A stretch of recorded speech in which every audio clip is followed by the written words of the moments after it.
Some places exist quietly on the edges of the world. Remote settlements where the rhythm of life has changed little for generations. Places where winter lasts longer than memory, and the silence of snow stretches. Farther than any road, most people will never see these places. They remain small points on a map, known only to those who live there. But occasionally, a place like this becomes known for something else. Not because of a single dramatic event, but because of something that keeps happening. Something repeated often enough to leave a pattern that refuses to be explained in the far north of Alaska. Along the frozen coastline of the Arctic Ocean, there is a small village that spent most of the 20th century largely isolated from the outside world. In the 1960s, long before regular flights connected these regions to larger cities, the settlement existed in a quiet state of separation. Supplies arrived slowly, sometimes by boat in summer, sometimes by aircraft when weather allowed it. Most of the year, the landscape was frozen. Sea ice stretched across the horizon. Snow buried the ground in deep. Wind carved layers. Life followed routines that had remained unchanged for decades. Fishing through the ice. Maintaining small hunting camps. Watching the weather carefully, because sudden storms could turn a short journey into something dangerous. Families lived close together, often across several generations. Everyone knew everyone else. Outsiders rarely visited. Stories traveled slowly here. They were usually practical, tied to survival, where thin ice formed in early winter. Which valleys caught the strongest winds? Which routes were safest during long nights? People did not exaggerate. There was little reason to. This context matters. Because when the first reports of something unusual began to circulate in the village, they did not come from a culture interested in sensational stories. They came from people who were used to describing things exactly as they were, nothing more and nothing less. The first event that villagers later remembered took place during the winter of 1963. It was late evening, long after the sun had disappeared below the horizon in the Arctic winter. Darkness arrives early and stays for many hours. On this particular night, the weather was calm. There was almost no wind. The frozen sea beyond the village was quiet, stretching outward like a flat white desert beneath the faint glow of the northern sky. A small group of fishermen had remained outside longer than usual, checking equipment they planned to use the following morning.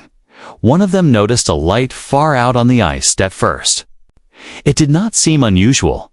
Lights sometimes appeared in the distance when other hunters traveled across the frozen surface, but this light behaved differently. Instead of moving steadily across the horizon, it remained still, hovering. It was brighter than the oil lamps people normally carried, and it did not flicker. The fishermen watched it for several minutes. They expected it to move eventually, but it did not. Then, something stranger happened. The light lifted not quickly, like a flare. Not gradually, like a lantern being raised. It rose slowly from the ice, moving upward without any visible support. The men stood silently, unsure of what they were watching. There was no sound, no engine, no crack of ice, just a quiet, glowing point of light rising into the cold Arctic air. For a moment it hovered above the frozen surface. Then it drifted sideways, not carried by wind, but moving deliberately, as if guided. After several seconds, the light dimmed slightly, then it disappeared. Not fading slowly, simply vanishing. The fishermen said little about what they had seen, in a place where survival depended on practical thinking. Unexplained observations were usually kept quiet unless they posed an immediate danger. But the event did not remain isolated. 2 nights later, another villager reported seeing a similar light. This time it appeared closer to the shoreline. It hovered low above the ice again. There was no sound, and again, it remained perfectly steady against the frozen horizon by the end of that week. Several people had noticed lights moving silently across the distant ice. Sometimes there was only one. Other times there were two or three. They appeared without warning and disappeared just as. Suddenly, always silent, always distant, but gradually. The lights began appearing closer to the village. One evening, a hunter returning from a nearby trail noticed something unusual while crossing a wide stretch of snow-covered ground out ahead of him, near the edge of the sea ice. A soft glow illuminated the frozen surface. At first, he assumed another traveler had stopped there, but as he approached, the light rose slowly into the air, suspended several meters above. The ice was an object he struggled later to describe. It was round, smooth, and faintly glowing. The hunter said it did not resemble any aircraft he had ever seen. There were no visible wings, no spinning blades, no sound of machinery. The object hovered silently. For several seconds, it remained perfectly still. Then it moved, not forward, but upward, rising slowly into the dark Arctic sky. Within moments, it disappeared into the darkness. Above, the hunter stood alone in the cold, staring upward long after the light had vanished. When he reached the village, he told only a few people what he had seen. But as the winter continued, the sightings became harder to ignore because the lights were not the only strange thing appearing on the ice. By the middle of that winter, several villagers began reporting something else. Tracks. They appeared in the snow in places where no one remembered walking. At first glance, the marks looked like footprints. But they were not shaped like the boots worn in the village. They were smaller, narrower, and the spacing between them seemed unusual. In some cases, the tracks appeared suddenly in open areas where the snow had previously been untouched. They led for a short distance, and then stopped, as if whatever had made them had simply vanished. One morning, two hunters traveling toward a distant fishing area noticed a line of these tracks crossing the frozen ground. They followed them for several minutes. The impressions were shallow but clear. Each mark appeared to have been pressed gently into the snow rather than stepped into it with weight. The hunters noticed something else. The tracks did not sink deeply into the surface. Despite the cold temperature, the snow there had remained firm. Yet the marks were still visible. When the hunters followed the line further, the tracks ended abruptly near a wide, flat area of ice. Beyond that point, the surface remained perfectly smooth. No continuation, no return. Just an empty white landscape. Stories about the lights and tracks began circulating quietly among the villagers. Most people spoke about them cautiously, not because they believed something supernatural was happening, but because no one had an explanation. The most unsettling reports, however, began several weeks later. They did not involve lights or tracks. They involved something watching. One evening, a young man had stepped outside his family's home to gather firewood stacked near the edge of the settlement. The night was unusually still. Even the dogs that normally barked at distant sounds were quiet.